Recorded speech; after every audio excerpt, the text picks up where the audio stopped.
You go to the zoo and you get a lion, and then you put a remote control bomb up its butt.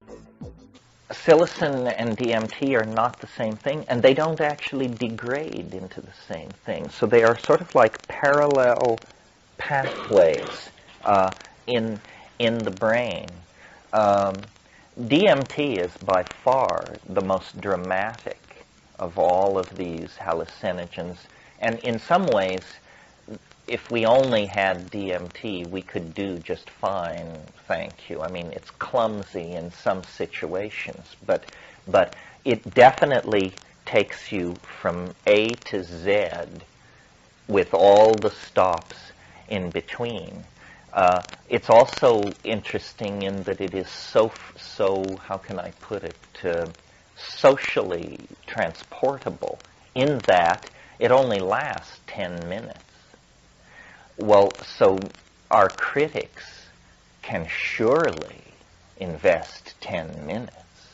I mean, it's not addictive, so what argument can there be against it? If you're going to take up the cudgels of drug oppression and lead a lifelong crusade against the evils of hallucinogenesis, surely you will not sully yourself too dramatically if you just invest 10 miserable minutes to try and understand the phenomenon from the inside. And of course, if we get that 10 minutes, we have them. Because this, I don't believe that this side of the yawning grave, there is a more dramatic experience that you can go through. I mean, maybe surviving the crash of a 747 or something, but these are high-risk activities. Smoking DMT is not a high-risk activity. You could do the whole thing in 15 minutes, start to finish. And yet what happens is it is more dramatic than a flying saucer invasion. It takes you into a direct three-dimensional confrontation with an alien intelligence of some sort. And it raises questions about the after-death state, whether or not consciousness can exist without a body, the nature of the alien, the nature of our place in the cosmos. It's very, very dramatic. And I think it is, we said yesterday, the inner eye opens on the landscape of time. Well, when the inner eye is illuminated by the light of DMT, then essentially what you get is a fast forward of the rest of universal history, squeezed down into about a minute and a half. Because even though the DMT trip, takes 7 minutes and takes 5 minutes to get over, the really important part is it has a duration on the order of 100 seconds or something. And the longest 100 seconds you will ever know, because that's how you get people to do it. It's how I was gotten to do it. I only asked one question when they brought me DMT. I said, how long does it last? And he said, 3 to 5 minutes. Bring it on, Sam. And, never having recovered then from that decision. So you said they're both aliens? No, I don't know what they are. I mean, the thing that you see in DMT, what I've called the self-transforming elf machines, right, are,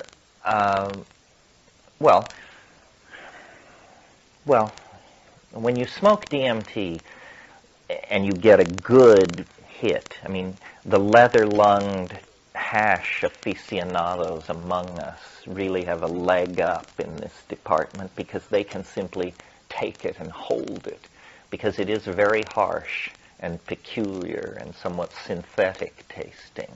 It's a little like smoking a mothball. Sounds like fun, right? But what happens to me is I am propelled through a series of tunnels, fluxing tubes-like things that are very brightly colored, and there's a kind of a sense of tumbling that is an initial discontinuity once I get beyond this swirling mandalic form that seems very typical that people call the chrysanthemum. You sort of have to break through that. It's definitely a threshold drug. You have to get over a certain threshold. But if you do, hang on, Hannah. And it comes on in about 15 to 30 seconds. And you're propelled down this fluctuating colored tube, and your body feels strange, anesthetized, something. It's very hard to put your finger on it. And then I burst into a space where there is immediately a roar of welcome. And I'm in this domed, indirectly lit, comfortable place with ceilings not much higher than this and the walls pushed a little bit further out. And somehow there's an intuition that is unmistakable that this is underground, that we're far underground. Why? I don't know, but you know that you're underground. And then the main thing that's happening, though, is the entities, the elf machines, these jeweled, self-dribbling basketballs made out of light. They look like foraminifera cast in opal or something that are completely moving and transforming. And they come right up to you, and then they jump into your chest and jump out again. And there is this crazy emotion running around. It's like, I don't know, did you ever see the film Hell's A-Poppin'? It was a 30s deal. Or Marx Brothers cartoon, Marx Brothers routine, or a Max Sennett comedy. It's sort of like a Bugs Bunny cartoon run backwards at high supersonic speed. There's all this jumping around and playing. They're playing. They're like kittens. Or, yes, sort of like kittens. And they're saying, we love you. We love you, buddy boy. And we're so glad to see you. And it's horrifying. It's horrifying because, less than a minute before, you were with your scruffy friends in some room somewhere with a call due from your lawyer in 45 minutes and all this stuff. And then you did this drug.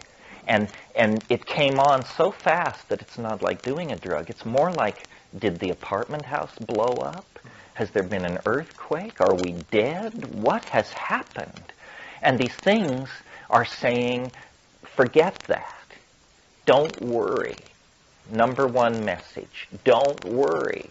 Number two message, somewhat surprising, do not give way to amazement. That's what they say. They say, do not abandon yourself to wonder. Just pay attention. Because I'm like this. And you breathe and look around, and it doesn't go away. It's stable, and you think, oh, God. You take your pulse is all right, and you're just like, Jesus criminy, I've done it this time. And meanwhile, these things are doing what they do. And what they do is they make objects out of language. They possess a language that you can see. And they make things with it. They're singing. They're punning. They're punning is what they're doing. They're able to make things which are both words and objects simultaneously. And they're producing these unbelievable puns. And they're showing them to you. And one of them will come scampering up, although they have no legs and they're not, but scamper is the vibe. They come scampering up and they say, look at this. Look at this. And here's another one. No, me. They're elbowing each other out of the way. Look at this. Look at this. And you, as you direct your attention into these things that they're offering you, then you realize why they said, do not abandon yourself to wonder. Do not give way to astonishment. Because what they're showing you is impossible. It's impossible. And as you look, you say, matter can't do that. Light can't do that. Because these things are morphing, transforming. These cross between Fabergé eggs and radiolaria and opalescent foraminifera and these complex mathematical geometric things, saying, look at this, look at this. And then when they release these things, the things themselves are generating language, squealing and chirping and punning and humming and generating other objects. And this stuff is just accumulating, and they are very intent, and they say, do what we are doing. Do what we are doing. Pay attention and do it. And at first, and by at first, I mean the first 5 years of smoking DMT, every once in a while, because it's not something you do very often, it was all going so fast. I was just like in shock. I was, in fact, too amazed to participate. And then high-dose mushroom trips and practicing the glossolalia and this and that, I got to the place where when I go in there and all this is happening, I feel in the bottom of my stomach, in the solar plexus, like a lump or a light or a something, and it begins to move up. And when it reaches my mouth just snaps open, and I can do what they want me to do. And I can then join in the play and can make these objects. This is the glossolalia part of it. Glossolalia is not what it appears to the observer. It's some kind of activity where you masturbate the visual cortex or something like that. And as long as you do it, and as long as the drug stays at high concentration in the synapse, you're just ecstatic. And they're ecstatic. They're jumping up and down. Yes, he's got it, by gad, that's it. Pouring in all this encouragement and love and affection. And you're now, a minute, 2.5 minutes deep into this thing. And at that point, it just sort of like a shudder goes through it, and it kind of pulls apart and falls down and moves back and melts and drifts away and evaporates, and any number of other words used to describe dissipation. And then you open your eyes, and your friends are there. Granted, they appear to be beryllium mantises of some sort, but nevertheless easily recognized as friends and neighbors. And though you are more loaded at that moment than you have ever been in your life, you feel perfectly confident to proclaim, I'm down. Because you are down. Because compared to where you were 20 seconds earlier, the fact that your friends look like polished mantids and all the rest of it is utterly mundane and trivial and gives you no problem at all. You just say, thank God I'm back in the real world. And then over the course of the next 3 minutes, it just goes away. Do your friends concur that they have the same experience?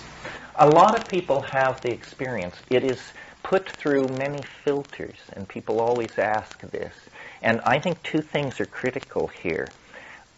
Dose, and I'm a lifelong hash smoker, and I can take an enormous hit of hash and hold it. There isn't a cilia left in my entire lung system. That's important. And then the other thing is, I think it's this veil thing. How much can you stand? Because people come back and they say things which are like along the spectrum to what I'm describing, but not quite there.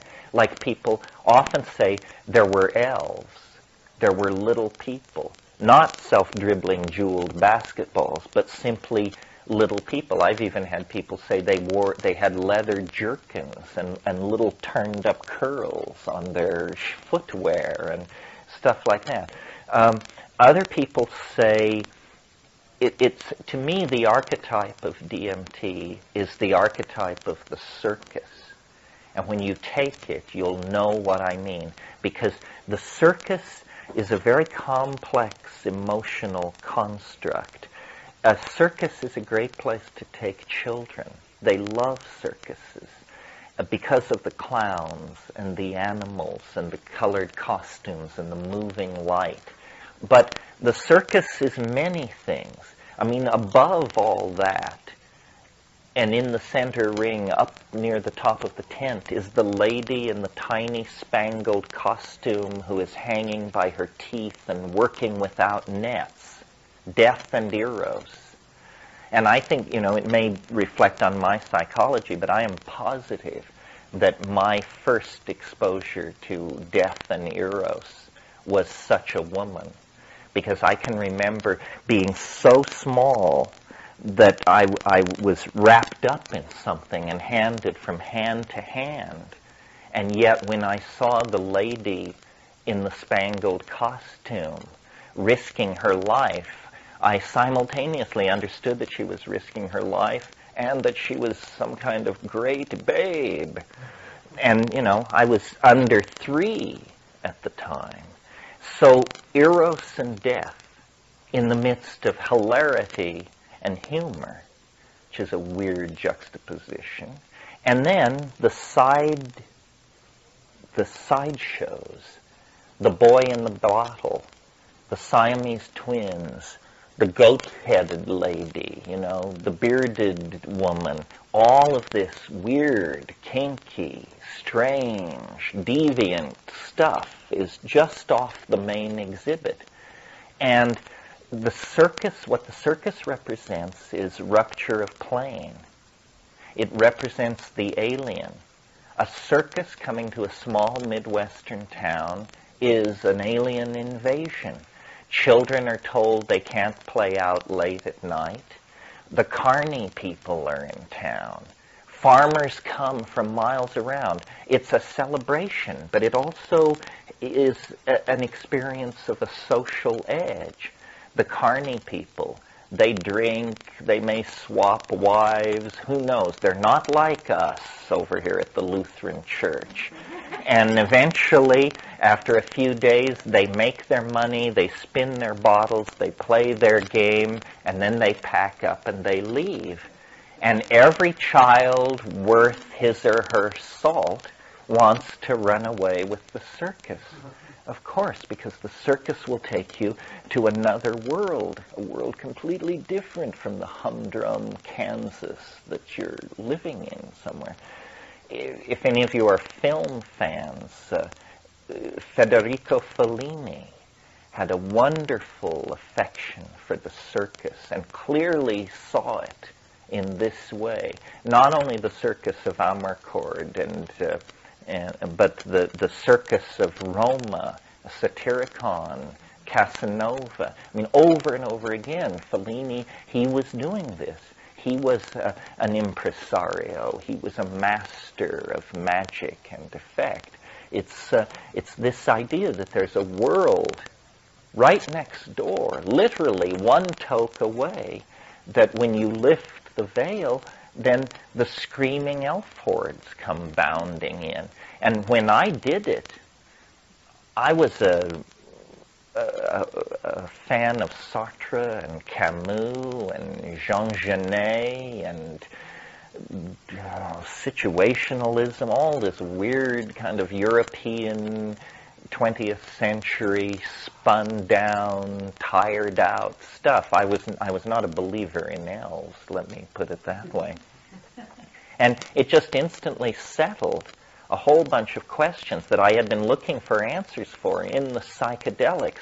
But in the other psychedelics, it was like always running through my fingers. You know, it is the imagination, it's mind, it's me, it's like dream. With DMT, the conviction is unescapable that, my God, this is real. It's more real than this world. This world is like a shimmering hallucination compared to the DMT world. And as to what it means, I'm not sure. I mean, I took pure DMT with me to the Amazon on one of the trips and got out with the ayahuasqueros and turned a couple of these guys on to this. And they were, number one, appalled, and number two, said, it's ancestors. It's ancestor spirits. I mean, didn't we tell you that we do it all with the ancestors? Well, that is, strangely enough, the conservative analysis. Because look at what you've got. You've got some kind of intelligent entity, not made of matter, made of light, able to communicate with English-speaking human beings, sort of, meaning with this visual language. Well, so it's either, if we put aside the figment of your imagination theory, which seems a little pallid at this point, then it's either an extraterrestrial, a true extraterrestrial, and that's possible. I mean, think about it for a moment.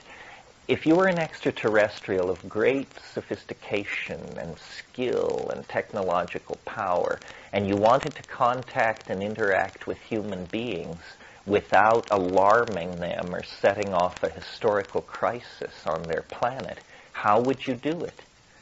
I think you would hide yourself inside an intoxication. Because as we know, if you meet somebody and they tell you they were drinking heavily last night and they saw pink elephants, only a mad person calls the zoo to find out if any elephants have escaped. That's ridiculous. No, we don't take seriously reports of pink elephants because they are associated with intoxication. Well, if you wanted to disguise and hide yourself in the detritus of this world in a place humans would never ever take you seriously, then just slip in between the pink elephant and the something else in an intoxication. So that's one possibility. True extraterrestrials with some kind of mentalist technology where what we think of as a drug is for them a communications network of some sort. Or it could be a parallel continuum of some sort, not exactly made of matter. But how weird that the way you get from this world to that world is by using a drug. But maybe that's not so weird. Maybe the idea that you would climb in an H.G. Wells-style machine and push a button is just absurdly 19th century and naive. But the more conservative position, since we've never discovered extraterrestrials or dwellers in parallel continuums, and since these things, they are alien and yet not alien. They are alien, and yet the alienness is pervaded with a real sense of familiarity. So I think that what they are is souls. And this is what the shamans in the Amazon said they were. They're souls. And that what we're seeing is an ecology of souls. And, you know, it took me the first 16 years of my life to fight my way free of the Roman Catholic Church. And I'm appalled that life's intellectual adventure has brought me back to the point where we have to talk about souls. But hey, once you've been there, once you've been swarmed by a mess of them, your view on this subject changes. And I think it's very interesting news. I don't know. Well, it's like it's like dying, sort of. And I, at one point, had an opportunity to turn on a Tibetan monk to these things, a Tibetan lama, not a Budweiser lama, not one of those people, a real lama. And he's since died. He was ancient then. In fact, I was afraid it might kill him, but he said it didn't matter. But he said, after it was all over, he said, those are the lesser lights. He said, you cannot go deeper into the bardo and return. He said, if you go deeper into the bardo than this, you will sever your connection to the body. And so essentially what he was saying was it's a near-death experience. But it's a lot weirder than the near-death experiences being popularized on daytime TV and in the New Age press, which are all about welcoming relatives, holding out their arms and beckoning. This is not welcoming relatives we're talking about here. I think they are souls, but I don't think it's Aunt Minnie and Uncle Ned. I don't think it works quite like that. One of the very weird things about the DMT place that I go, and I've done it many, many times in order to build up an image of what it is, and the image that comes to me is that, I've already mentioned this thing about how it always reveals itself through veils. It never shows you what the real action is. The vibe of this place that I go on DMT is, it's a playpen, is what it is. And these self-transforming elf machines that we're going into such an ontological swivet about are nothing more than toys, is what they are. They are designed to amaze and amuse me. Someone with a very deep insight into human psychology created these things, and they're nothing more than the equivalent of taking plastic shapes strung on a string and hanging them over a bassinet so that an infant can begin to bat at them and coordinate eye, hand, distance, this sort of thing. The feeling is not only of a playpen, but of a maternity ward, that you're being born, and you're being born, and there's a lot of, what ayahuasqueros call little doctors, is what they call the things they see on ayahuasca. There are a lot of little doctors in this weird underground space, and they're waiting for you. And because you only stay 2 minutes, it doesn't get too out of hand. Because what can happen in 2 minutes? You look around, they show you some toys, they tell you you're a fine fellow, they tell you not to worry, and the interview is over. But what if there was no going back? Well, then you're just there. You're a little swaddling, and you're there. And presumably beyond the confines of that room is a world as different from that room as this world is different from the general maternity ward at Kaiser Hospital.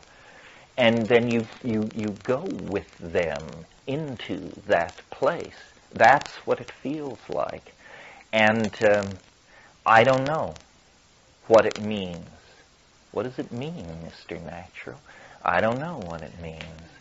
It don't mean shit. That was Mr. Natural's answer to the question, you recall. It seems as though it should be a secret.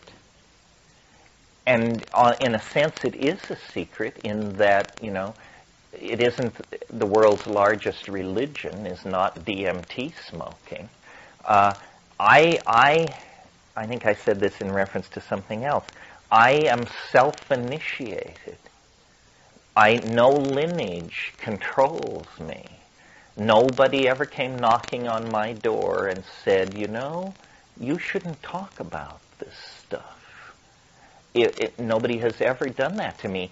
So I have the weird feeling, and I don't believe it, but I have the feeling that it's like I discovered it, because nobody tells me, nobody comes over and says, hey, you're on our territory, or don't talk about that. Didn't you know that we Mandayans have been doing this for 10,000 years? So, and I've been talking about it since '82 in public, and it's still a secret. It's still a secret. It's the secret that can't be told.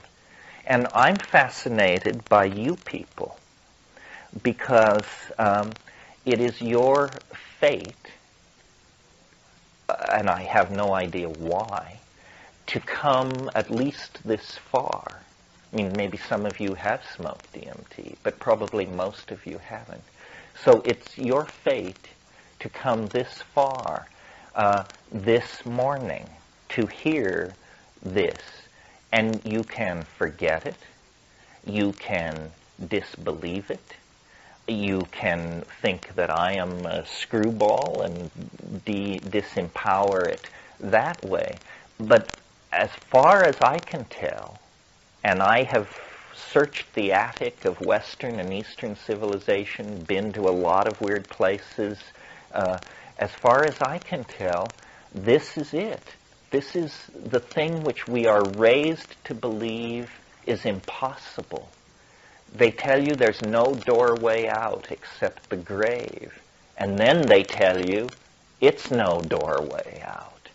But even if the grave is not a doorway out, even if the grave means dissolution into nonentity for all eternity, DMT is the way out. And it exists. It's common. It exists in many plants. If, as a society, we valued it, we could produce trainloads of the stuff. It's just a trivial, ordinary chemical of some sort.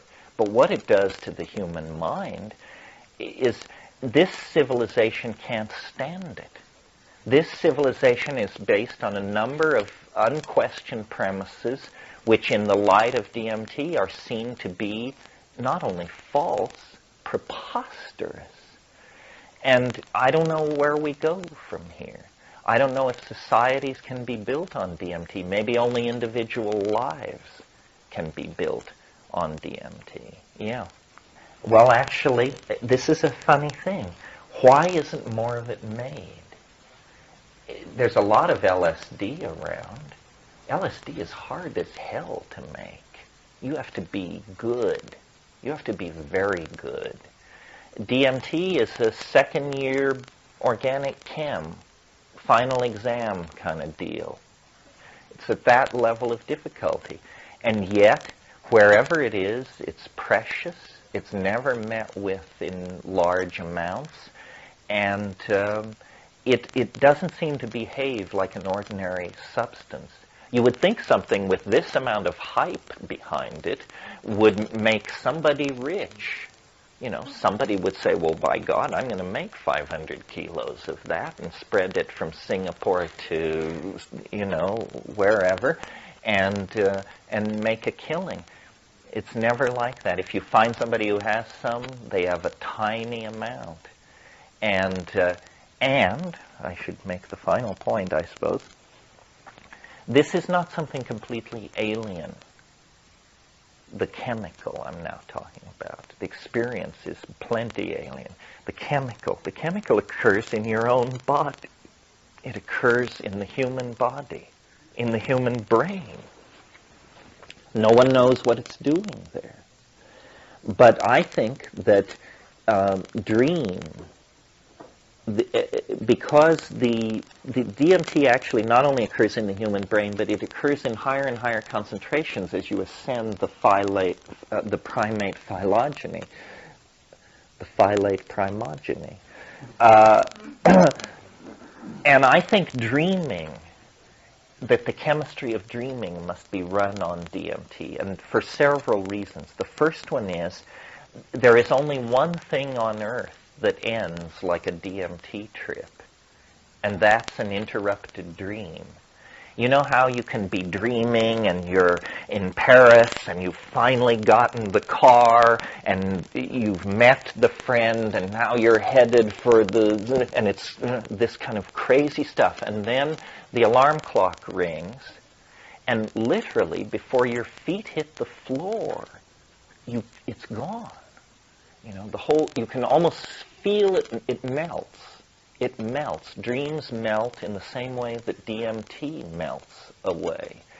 And, very suggestive, the physiological concomitant to dreaming is what's called rapid eye movement. This has been known since the 50s. Well, the highest concentration of DMT in human cerebrospinal fluid occurs between 3 and 4:30 a.m. This is when the deep dreaming is going on, as correlated to REM sleep, to REM movement of the eyes. Well, when you dose somebody on DMT, and it's smoked, I guess I said that. When you dose somebody on DMT, they flop down and lie still if they're a good subject. Otherwise, they twitch and scream and try to run around. But you don't put up with that. You just sit on them. But somebody who knows how to take their medicine will just shut up and lie down. Well, then you look very carefully at them. Their eyes are closed, and you can see about 30 seconds into the experience, their eyes begin to dart wildly under their closed eyelids. They are in REM sleep, and I'm sure that if you could put electrodes on people, you would see that the DMT triggers a plunge into REM, and that's where this takes place. Second piece of data which relates to this and is very, very interesting to me, and I wish I had more resources, more money, more connections, believe it or not, is this, that once you have smoked DMT and had the experience that I'm talking about, later, years later, you can have a dream where you're with people somewhere and something's going on, and then lo and behold, somebody produces a small glass pipe in this dream, hands it to you, flashes a butane lighter, and it happens. It happens in the dream. And not a memory of it, not a pale reflection, but a 100% full-on 70 milligram DMT trip in the dream. That means to me that we have the capacity for this all the time. And remember, this is the most powerful hallucinogen on this planet. And yet, apparently, our body chemistry is delicately enough balanced that this is not that far out of reach. And yet, people never have DMT trips when awake. If it happened to one person in 50,000, it would be a phenomenon known to us since the birth of Greek medicine. But people don't ever have that happen to them.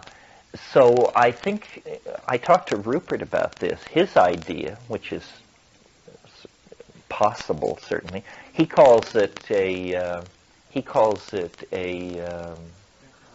necrotogen. Yes, necrotogen, meaning that it's something which is released in the brain at death and never before under ordinary circumstances. And that for some reason, this is the chemical which lets you die. And it is true that at a certain point, the organism, as I understand it, sort of releases. It gives up. And then death proceeds very quickly from that point. So perhaps this is what it is. But what is it for? That's the question. I mean, why can't we just die like dogs? Nobody wants to die. Why should there be this salutary release? You know, there is orgasm, or at least ejaculation, in some forms of death. That seems to imply that the body is in life in a state of tension and holding, and when death is really very close, if not inevitable, then the body goes through some kind of series of changes, and perhaps one of them is the release of DMT. I don't say this proves an after-death world, because I know what proof means. And, dying says nothing about death, and tripping says nothing about death, or it can only give an indication. But it has caused me to think very, very seriously about shamanism, about their insistence that they work through ancestor magic, and about the question of death. Just what is biology trying to do? And what is the nature of our form? Metabolism, we come into being with a morphogenetic program. And by eating, first our mother's milk and then pablum and then the stuff of the world, we stabilize the form. The flesh is replaced every few months or years, but the form stays. Over a long period of time, the form sort of withers and hunches and wrinkles, but it's recognizable. 70 years after birth, the person is still recognizably the little girl or boy that they were at 5 years old in most cases. So then at death, the form fails, and metabolism fails, and you no longer are maintained far from equilibrium in what's called the living state. Instead, everything stops, and the body becomes an object, like a piece of furniture. It can be stacked like cordwood or dealt with in whatever way anybody wants to. But perhaps nature does not create this form in vain. And perhaps in the world of higher dimensions and possibilities, this thing is preserved. It is certainly a persistent intuition of many religions that what life is about is creating something called a vehicle, an after-death vehicle, a body of light, a diamond body,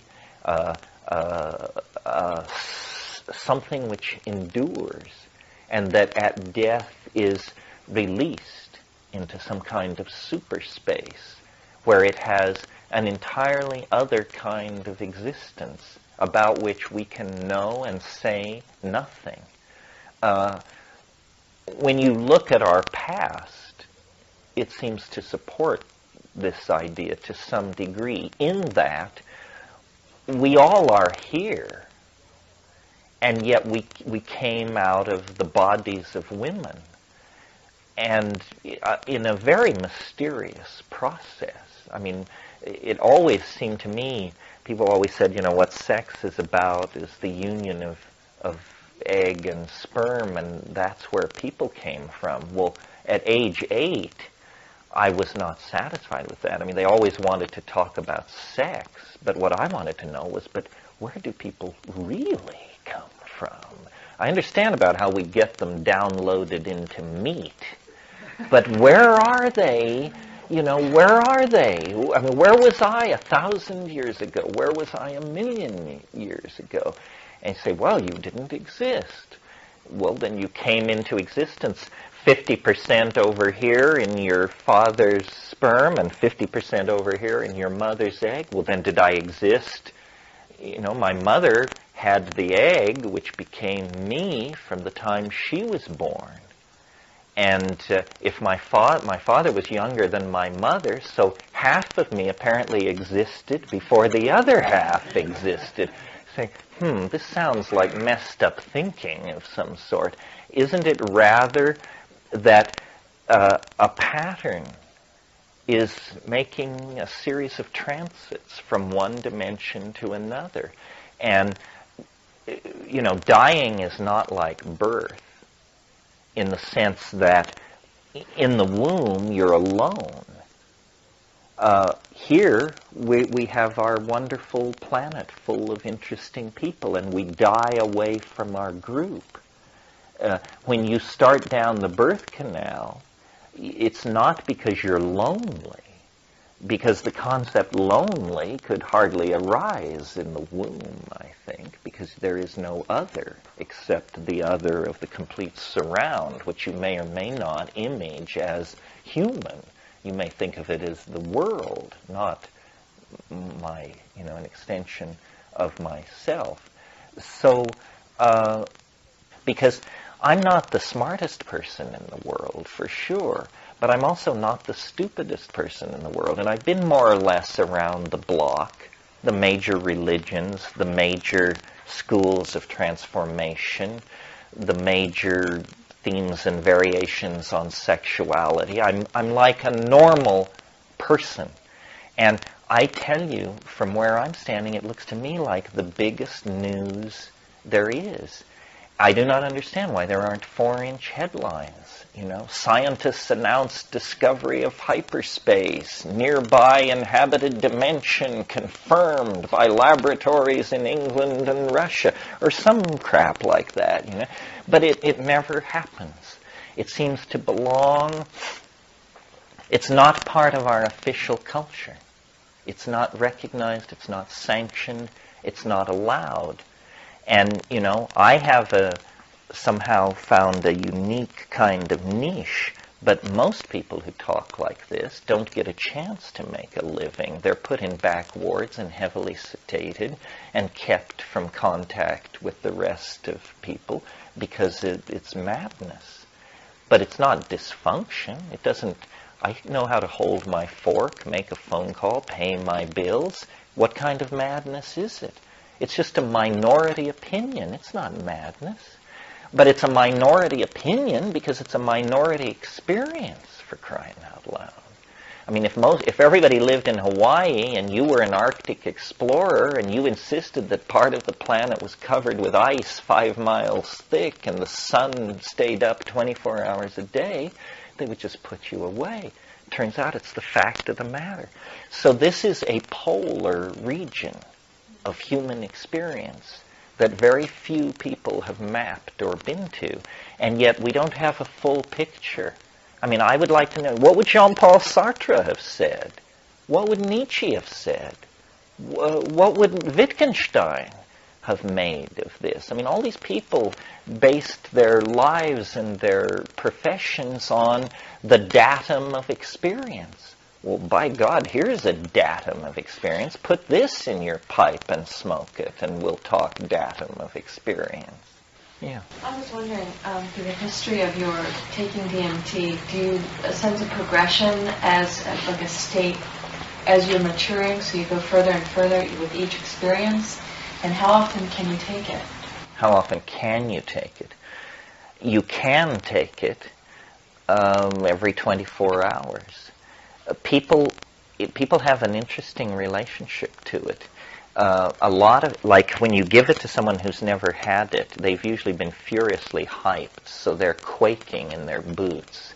And if you can get over all that and actually get them to do a huge amount, often they come down literally begging for more. And I tend to resist giving them more because I've noticed that there seems to be a slight reflex, a slight tolerance. The second flash, if you go into it immediately, is not as strong as the first. But that person who came out of it clawing and begging for it, 24 hours later, if you offer it to them, they may hesitate. They may even take a pass. Because, as I've always said, it's the implications of it. And you don't get the implications together in the first 5 minutes. You say, my God, what was that? Well, and then you sit down under a tree somewhere by yourself and try to answer the question, what was that? And it makes your hair stand on end. Was I dead? Was I in the presence of extraterrestrial minds? Did that really go on? Was it really real? And so there's a kind of a reluctance to do it. It's like jumping off a cliff into cold water. You really have to screw your courage to the sticking point. And I don't know why that is, because every time I do it, I'm absolutely delighted. And I have immense resistance to it. And every time I do it, it's just like, yes, I remember. And they scream in greeting. I mean, they just turn out by the dozens. Say, here he is, tremendous, you send so many, you come so rarely. Well, let's get on with the show. And then, the Fabergé eggs, the dance, the whole thing. It's boundary dissolving is what it is, and we have a real aversion to that. When the boundary that's dissolved is serious, we have a real aversion to it. And the other thing about DMT that's fascinating, that I should have mentioned, I suppose, is that we associate these drug experiences with slight alterations of our judgment. When you drink liquor, you become socially capable of taking risks that you wouldn't ordinarily take. I'm speaking of guys now. In other words, the liquor slightly changes your judgment about what is proper and what you can get away with and so forth and so on. The strange thing about DMT is it doesn't affect your mind. It does not affect your mind. So you come into that place neither happier nor sadder than where you left. You are not stimulated. You are not depressed. You are not anything different. You are exactly the same person that you were. And yet the world has disappeared. It's been completely replaced, 100% swap out. And here you are in this elf nest. And if you were on ketamine and you were to wander into this elf nest, it would just be fine, because everything is fine on ketamine. The first thing you notice when you do ketamine is that you've stopped worrying about the fact that you just did ketamine. That, it impairs your judgment, in other words. Or maybe it doesn't. Maybe it's appropriate to not worry on ketamine. But I like to keep my wits about me. And on DMT, you keep all your wits about you. It isn't about you. People say, well, I'm depressed. Should I do it? Or I just had a big fight with my girlfriend. Should I do it? What difference does it make? Who cares about you and your problems? And it's not like that. It's what it is, and you can have it or not have it or whatever. It's very, very convincingly another place, and that's startling. I always close my eyes because I want to see inside. If you keep your eyes open, it's plenty peculiar. I mean, everything changes, and if you take a big enough hit, you can't tell whether your eyes are open or closed. That distinction seems trivial. You're just there, eyes open or eyes closed. But I like to do it on a sunny hillside, outside. It's the only one of these things that I like to do in light. It'll work in darkness. But light is spectacular, Just lie down on a sunny hillside, calm down, breathe deeply. If you've had to climb to get to where you are, breathe that all away. You want to be absolutely calm and still. And I do it alone because I make strange noises and stuff, and I don't want to be interrupted, critiqued, helped, or any of that malarkey. And then I just do it. And there's nothing like it on this planet. And the puzzle of it is there's nothing like it in human history.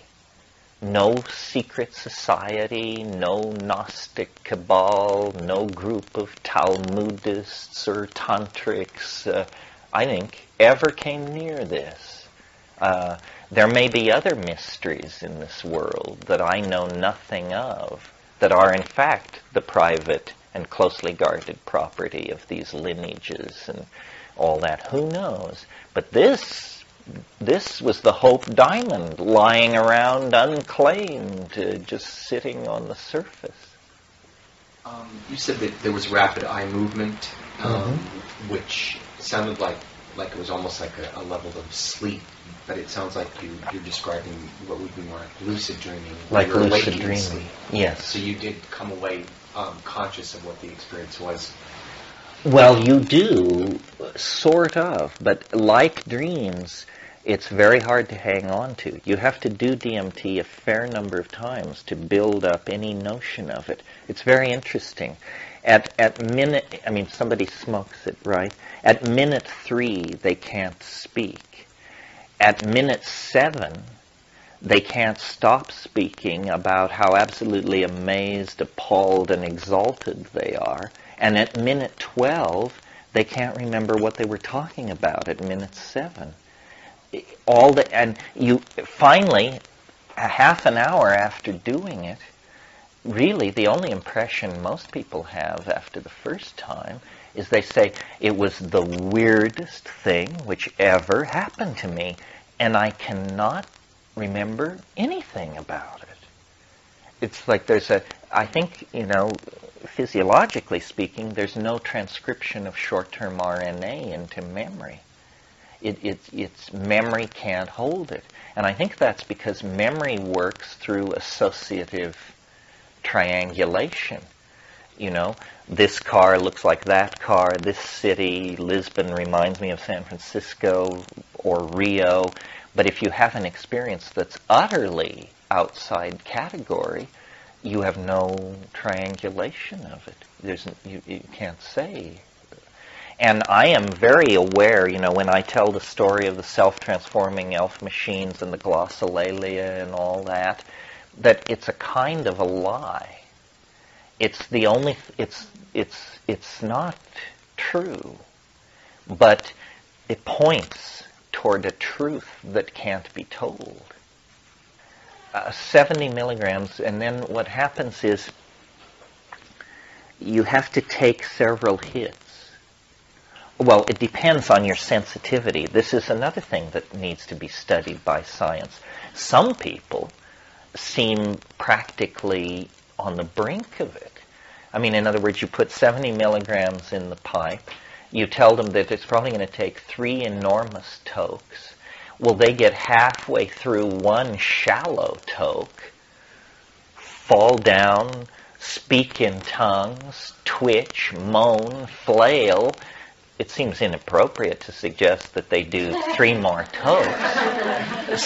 So,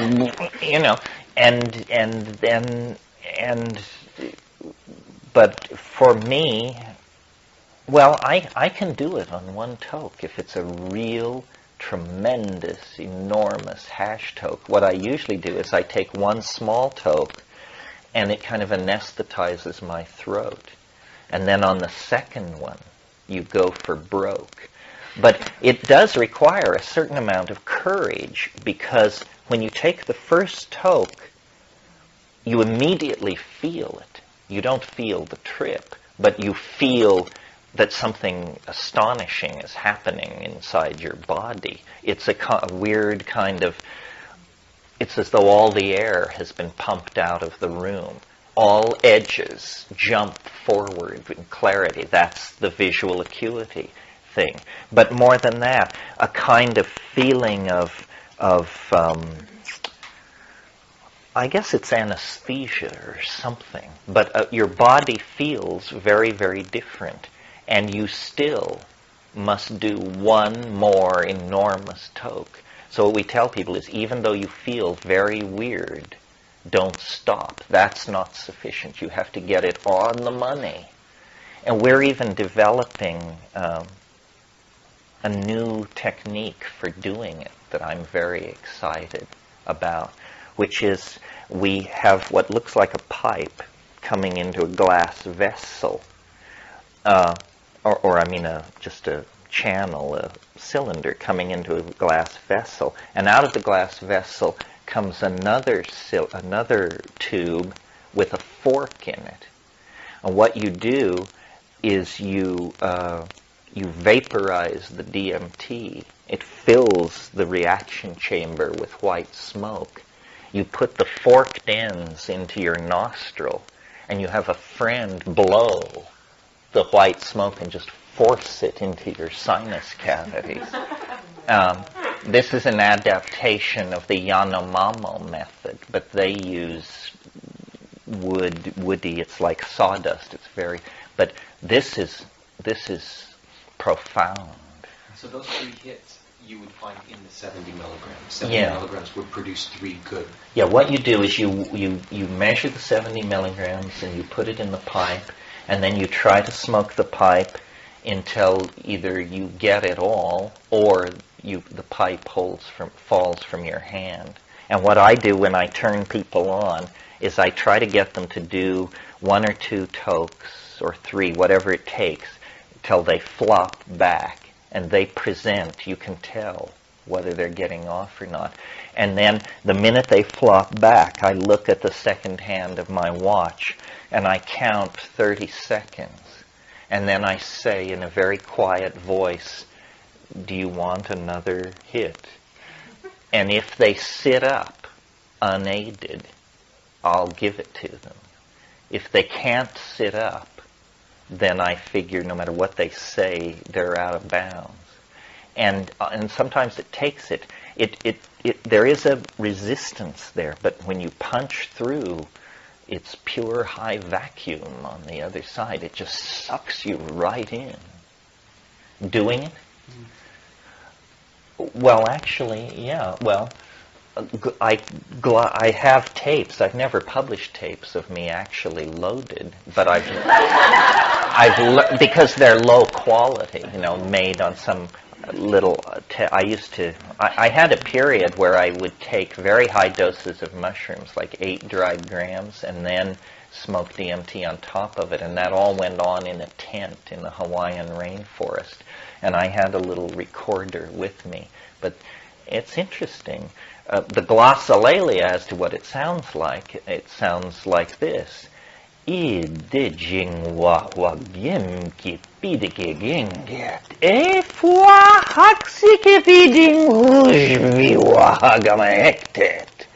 And somehow that syntactically structured but meaningless kind of vocalization becomes the basis of an ecstasy of some sort for some reason. And of course what's happening in the DMT thing is there is a 3-dimensional accompaniment. You hear sounds, but the person making the sounds is seeing what they're making. They're not hearing. The sounds are incidental. They're like the sounds from a buzz saw when you make furniture. The important thing is the furniture you make. And you can. That's why virtual reality interests me so much, because my idea of a design program for virtual reality is go thou and simulate a DMT flash. That would have a commercial application. You could sell that. Industrial Light and Magic would be interested. And then we could give people DMT and then and then after they came down, put them into the virtual reality simulator and say, critique, please. Is this what you saw? How is this different from what you saw? What changes would you make in this virtual reality environment to make it more DMT-like? And I think this is the way to build consensus. I've always said that the purpose of these technologies is to show each other the inside of our own heads. Dreams, but especially psychedelic drug states. And I think this is probably coming. I think that we will have, that in the future you may have psychedelic experiences, but they may not be your own. We may develop the equivalent of media stars who do it so well that you will just buy their CD and to do their trip.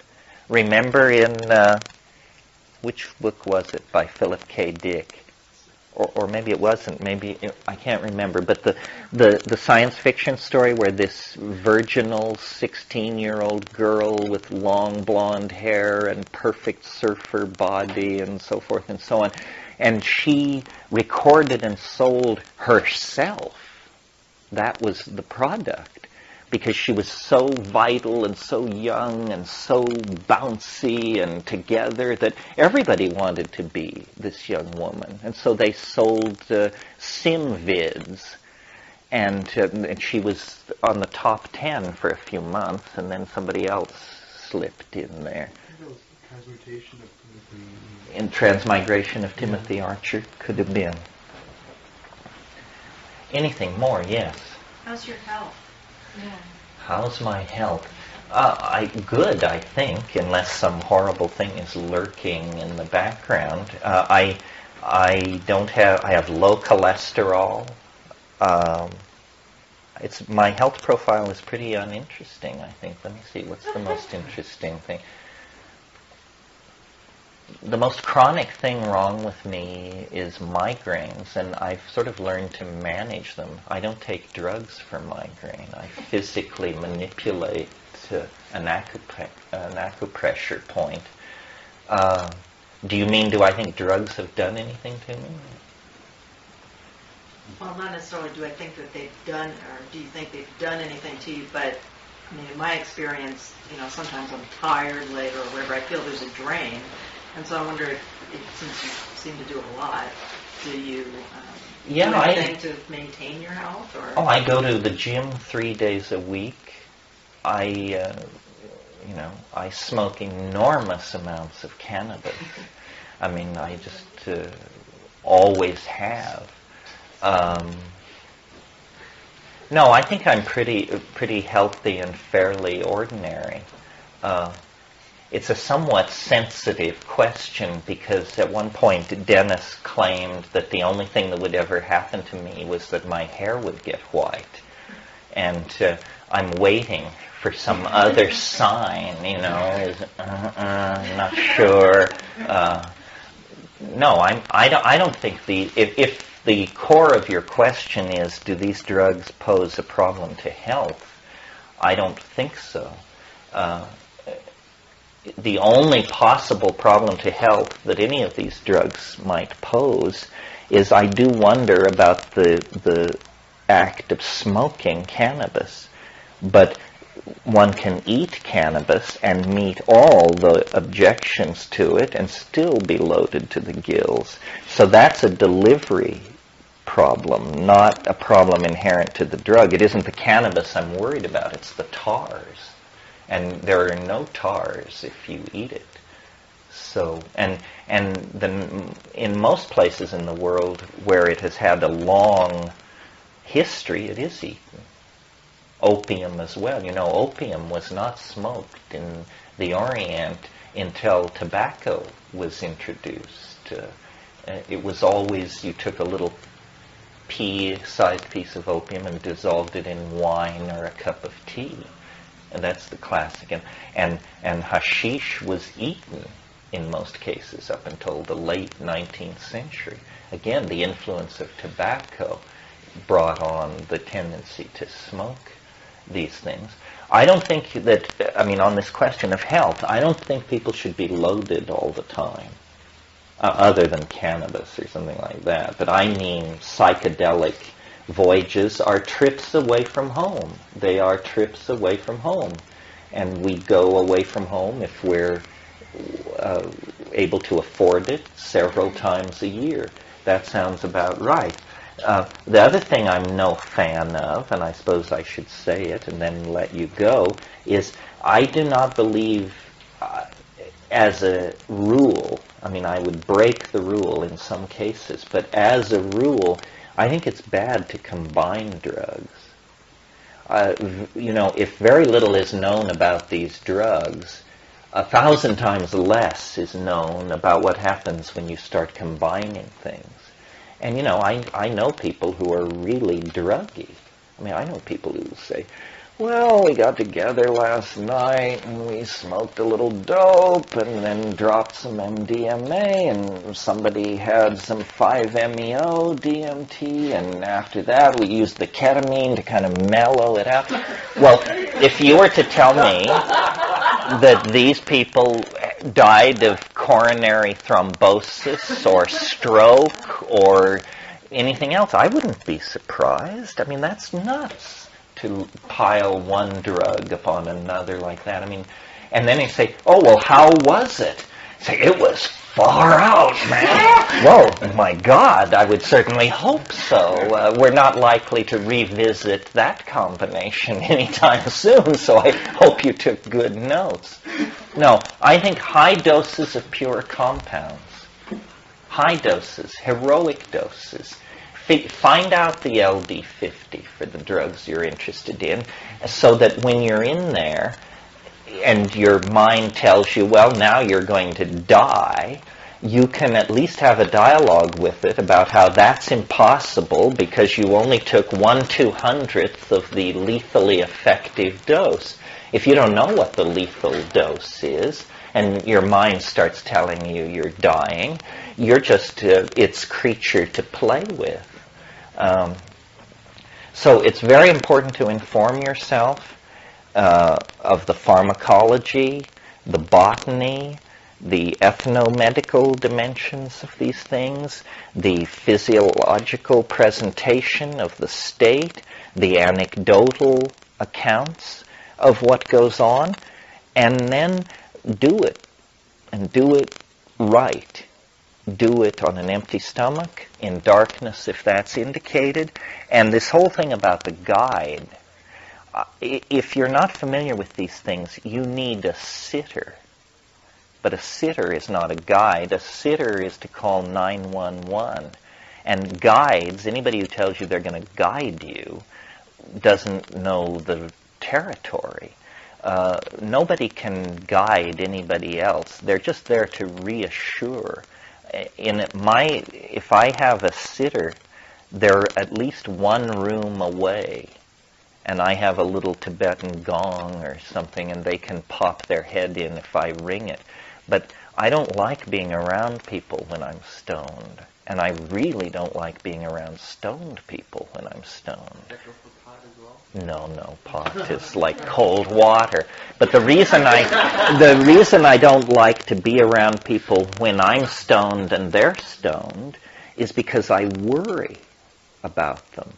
If I take 5 grams of mushrooms and somebody else takes 5 grams of mushrooms and we're lying side by side in a darkened room, I'm worrying about them. I'm listening. Can I hear them breathing?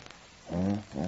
Can I hear them breathing? Well, say I can't. Well then, but maybe they are breathing. Well, but then if I bother them, maybe something really profound is happening to them. So then, and my mind just turns into a nattering moron of some sort out of worry for the other person and some weird sense of responsibility, usually because I'm the advocate, if not the provider. So, take all this with a grain of salt, process it through your own filters, proclivities, eccentricities, and so forth and so on. And let's get together at 4. Thank you. Thank you. Yep. Thank you.